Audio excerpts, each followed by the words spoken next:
ସାପ ସାପ କାମୁଡ଼ିଲେ କି ଲକ୍ଷଣ ଦେଖାଦିଏ ଓ ତା'ର ଚିକିତ୍ସାକରଣ ବିଷୟରେ ଆସନ୍ତୁ ଜାଣିବା। ଯଦି ଆପଣଙ୍କ ସାମ୍ନାରେ କାହାକୁ ସାପ କାମୁଡ଼େ ତେବେ ଆପଣ କ'ଣ କ'ଣ କରିବେ? ମୁଁ ଆପଣଙ୍କ ସାମ୍ନାରେ 4ଟି ଅପସନ୍ ରଖୁଛି, ଆପଣ ମୋତେ କମେଣ୍ଟ ବକ୍ସରେ ରିପ୍ଲାଏ କରନ୍ତୁ। କାମୁଡ଼ିଥିବା ସ୍ଥାନରୁ କିଛି ଉପରକୁ ଟାଇଟ୍ କପଡ଼ାରେ ବାନ୍ଧିଦେବେ। ଅପସନ୍ 2, କାମୁଡ଼ିଥିବା ସ୍ଥାନରେ ବ୍ଲେଡ଼୍ ବା ଚାକୁରେ କାଟିଦେବେ। ଅପସନ୍ 3, କାମୁଡ଼ିଥିବା ସ୍ଥାନରେ ବିଷକୁ ସକ୍ କରିବା ଶୋଷି ବାହାର କରିଦେବେ। ଅପସନ୍ 4, କାମୁଡ଼ିଥିବା ସ୍ଥାନକୁ ଏକ କାଠିରେ ଟାଇଟ୍ କରି ବାନ୍ଧି ହସ୍ପିଟାଲକୁ ନେଇ ଆସିବେ। ଏ ବିଷୟରେ ମୋତେ ନିଶ୍ଚୟ କମେଣ୍ଟ କରନ୍ତୁ।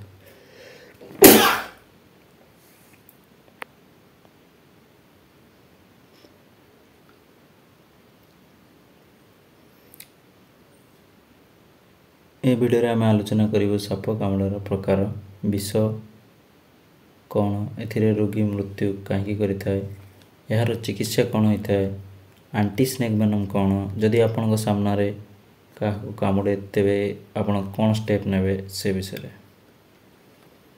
ଜୟ ଜଗନ୍ନାଥ। ଭିଡ଼ିଓଟିକୁ ଆରମ୍ଭ କରୁଛି ମୁଁ। ଆପଣଙ୍କ ସପୋର୍ଟ ନିହାତି ଆବଶ୍ୟକ।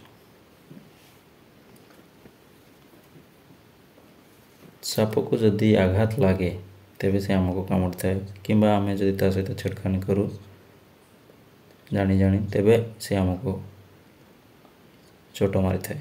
ସାପ ମୁଖ୍ୟତଃ ବିଲ, ପାହାଡ଼ିଆ ଅଞ୍ଚଳ, ନଦୀ, ନାଳ, ପୋଖରୀ ଆଦି ସ୍ଥାନରେ କାମୁଡ଼ିବାର ସମ୍ଭାବନା ରଖିଥାଏ। ସାପ ପ୍ରାୟତଃ ଭାରତର 300ରୁ ଉର୍ଦ୍ଧ୍ୱ ସ୍ପେସିସ୍ରେ ପାଇଯାଇଛି। ସେମାନଙ୍କ ମଧ୍ୟରୁ ମାତ୍ର 4ଟି କମନ୍ ସ୍ପେସିସ୍,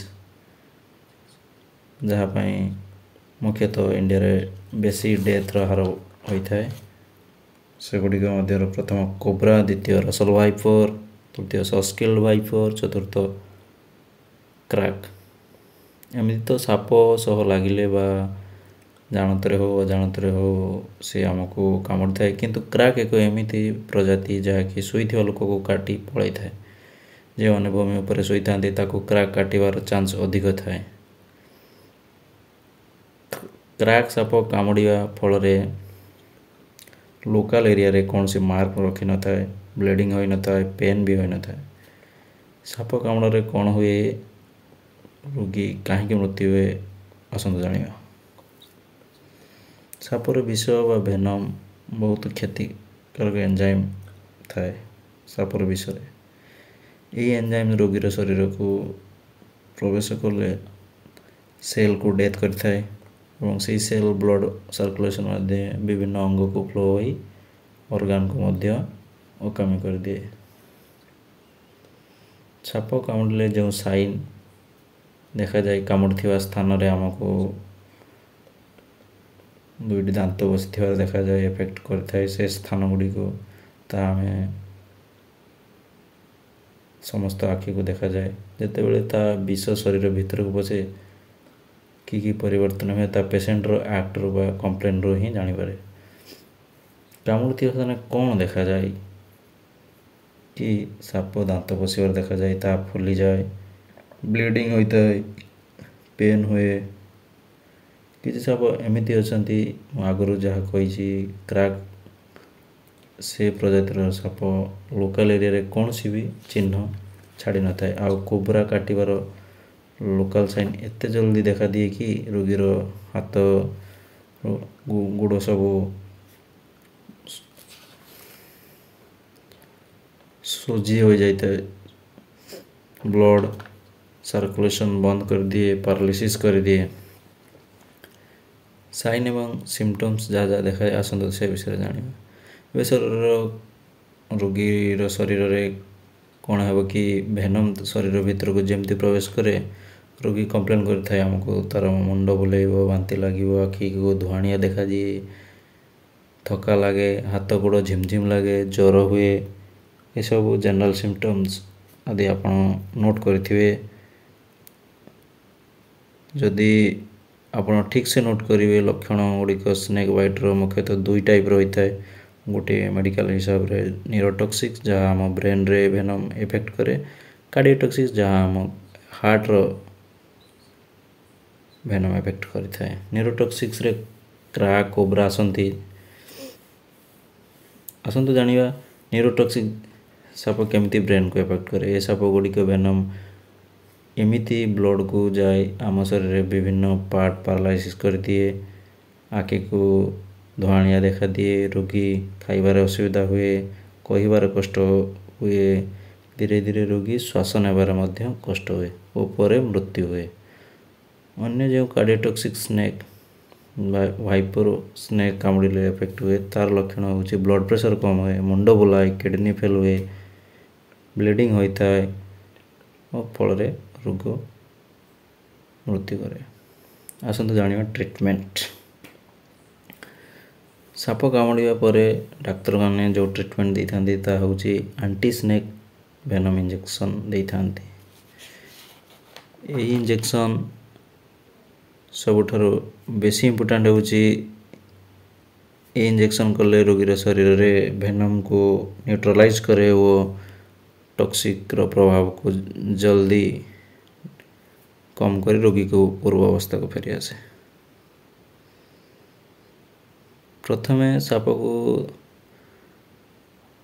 धरिबार विष बाहर करी आसतु जानिबा ये जो एंटी स्नेक भेनम केमती प्रस्तुत हुए या कौन। साप को धरी विष बाहर करा जाए। ये सब इंडिया रो विभिन्न इंस्टीट्यूट रे अछंती एंटी स्नेक भेनम प्रस्तुत करिया पई। ए सापर भेनम रो को डाइल्यूट करी बा पतला करी थांती, तापर ताको अलग अलग जीव जेमती घोड़ा, छेली, गधिया आदि रे इंजेक्ट करते एवं जेमती से जीव माने ए भेनम को एंटीबॉडी प्रस्तुत करते ताको बॉडी रे रेस्पोंड करिवार सही टाइम रे से बॉडी जीवर बॉडी रू ब्लड कलेक्ट करा जाए बा सीरम कलेक्ट करता जाको एवं से सीरम रू एंटीबॉडी बाहर करी एंटी स्नेक भेनम प्रस्तुत करा जाता है। एवं साप कामुड़ी थिले यही एंटी स्नेक भेनम ही हॉस्पिटल रे दिया जाए। ये एंटी स्नेक भेनम कौन करता है रोगी रो शरीर रे भेनम को बाइंड करी न्यूट्रलाइज करे और ताको जल्दी रिकवरी करे। स्पेसीज जो यूज हुए एंटी स्नेक भेनम ताहा 4 प्रजातिर एंटी स्नेक भेनम प्रस्तुत हुए ता यही 4 प्रजातिर जहाँ प्रथम मैं आपन को कही से गुड़िक गला क्राक, रसल वाइपर, सस्किल वाइपर एवं कोबरा। कहीं यही 4 प्रकार पाई ही मृत्यु संख्या अधिक होता है।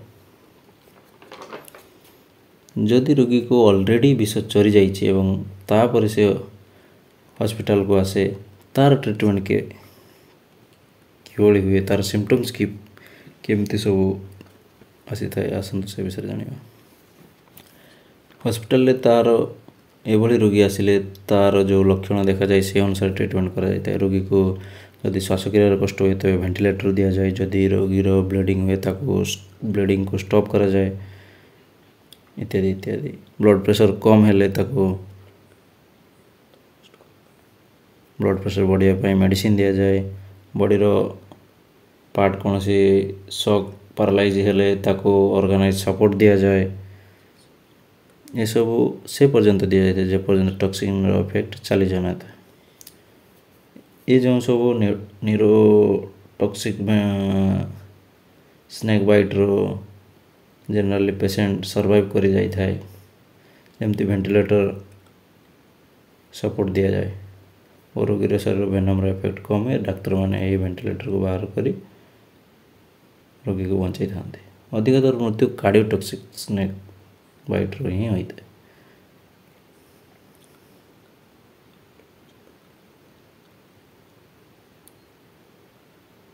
कहीं ब्लीडिंग बा किडनी फेल हेले ताको मैनेज करवा कष्टकर हुए।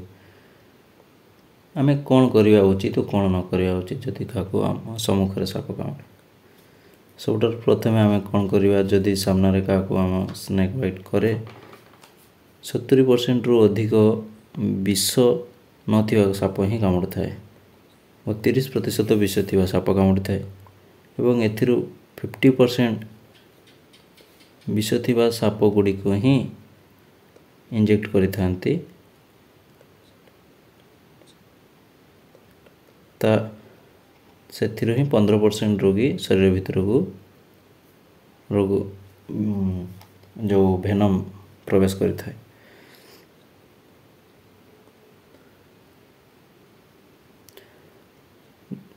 ସଙ୍ଗେ ସଙ୍ଗେ ଆମେ ହସ୍ପିଟାଲ ଆଣିବା ପୂର୍ବରୁ ସାପ କାମୁଡ଼ିଥିବା ସ୍ଥାନକୁ ସାବୁନରେ ଭଲ ଭାବେ ପରିଷ୍କାର କରିଦେବା ଉଚିତ। ସେ ଅଙ୍ଗକୁ ସ୍ଥିର ରଖି ତାକୁ ଏକ ଟାଇଟ୍ ସୂତାରେ ବା କପଡ଼ାରେ ବାନ୍ଧି ରଖିବା, ଯେମିତି ରୋଗୀ ତାକୁ ଚଳପ୍ରଚଳ ନ କରେ, କନଷ୍ଟାଣ୍ଟ ରଖିବ। ପରେ ହସ୍ପିଟାଲକୁ ନେଇ ତୁରନ୍ତ ରିପୋର୍ଟ କରିବା। କୌଣସି ଝାଡ଼ା ଫଙ୍କା ସ୍ଥାନକୁ ନେବା ନାହିଁ। ବ୍ଲେଡ଼ରେ କାଟି ତାକୁ ସଫା କରିବା ପାଇଁ ଆଦୌ ଚେଷ୍ଟା କରିବା ନାହିଁ। ତା'ର ବ୍ଲଡ଼କୁ ସକ୍ କରିବା ବି ଦରକାର ନାହିଁ। ତା'ର କାଟିଥିବା ଠିକ୍ କିଛି ସ୍ଥାନ ଉପରକୁ ଟାଇଟ୍ କପଡ଼ାରେ ବାନ୍ଧିବା ଆଦୌ ଉଚିତ ନୁହେଁ, କାହିଁକିନା ସେ ସ୍ଥାନରେ ଭେନମ୍ ଯେଉଁ ସାପର ବିଷ ଅଧିକ ହୋଇ ରୋଗୀକୁ ଅଧିକ କଷ୍ଟ ଦେଇଥାଏ। ତା'ର ସେ ପାର୍ଟ ଡେଷ୍ଟ୍ରୟ ହେବାର ମାତ୍ରା ଅଧିକ ଥାଏ। ରୋଗୀକୁ ଆଲକୋହଲ ବି ମଧ୍ୟ ଦେବା ଉଚିତ ନୁହେଁ, କାହିଁକିନା ଆଲକୋହଲ ଦେଲେ ଶରୀରରେ ଭେନମ୍ ଜଲ୍ଦି ବ୍ୟାପିଥାଏ, ତେଣୁ ଏହା ଅଧିକ କ୍ଷତି। ସାପର ଜାତି ପ୍ରଜାତି ଜାଣିବା ବି ଆଦୌ ଆବଶ୍ୟକ ନାହିଁ। ଜାଣିଥିଲେ ଭଲ, ନ ଜାଣିଥିଲେ ବି କୌଣସି ଅସୁବିଧା ନାହିଁ, କାହିଁକିନା ଯେଉଁ ଆଣ୍ଟିସ୍ନେକ୍ ଭେନମ୍ ତିଆରି ହୁଏ ତ 4 ପ୍ରଜାତିର ହିଁ ତିଆରି ହୋଇଥାଏ ଏବଂ ଏହି 4 ପ୍ରଜାତି ଯେଉଁ ରସଲ୍ ଭାଇପର, କ୍ରାକ୍, କୋବ୍ରା ଓ ସସ୍କିଲ୍ ଭାଇପର ଏଇମାନଙ୍କର ଭେନମ୍ରୁ ହିଁ ଆଣ୍ଟିସ୍ନେକ୍ ଭେନମ୍ ପ୍ରସ୍ତୁତ ହୋଇ ସମସ୍ତ ହସ୍ପିଟାଲରେ ଷ୍ଟକ୍ କରି ରଖାଯାଇଥାଏ। ଆସନ୍ତୁ ଆମେ ଜାଣିବା କେମିତି ଆମେ ସାପ କାମୁଡ଼ାରୁ ବଞ୍ଚିତ ହେବା ଓ କେଉଁ କେଉଁ ଷ୍ଟେପ୍ ନେବା। ଯେଉଁମାନେ ଭୂମି ଉପରେ ଡାଇରେକ୍ଟଲି ଶୋଉଛନ୍ତି, ମସ୍କିଟୋ ଧୂପ ଲଗାଇ ଶୋଇବା ଉଚିତ। ଆପଣ ବିଛଣାରେ ଶୋଇବାକୁ ପ୍ରେଫର୍ କରନ୍ତୁ। ନିଜ ଘର ଚାରିପଟେ ସଫାସୁତୁରା ରଖିବେ, ଫିନାଇଲ୍ ଦ୍ୱାରା ଧୋଇ ରଖିବେ। କୌଣସି ଜାଗାରେ ଫାଟା ଥିଲେ, ଗାତ ଥିଲେ ତାକୁ ବନ୍ଦ କରି ରଖିବେ। ଏହିସବୁ ଛୋଟ ଛୋଟ ପଦକ୍ଷେପ ନେଇ ଆପଣ ସୁସ୍ଥ ରହିପାରିବେ। ନମସ୍କାର।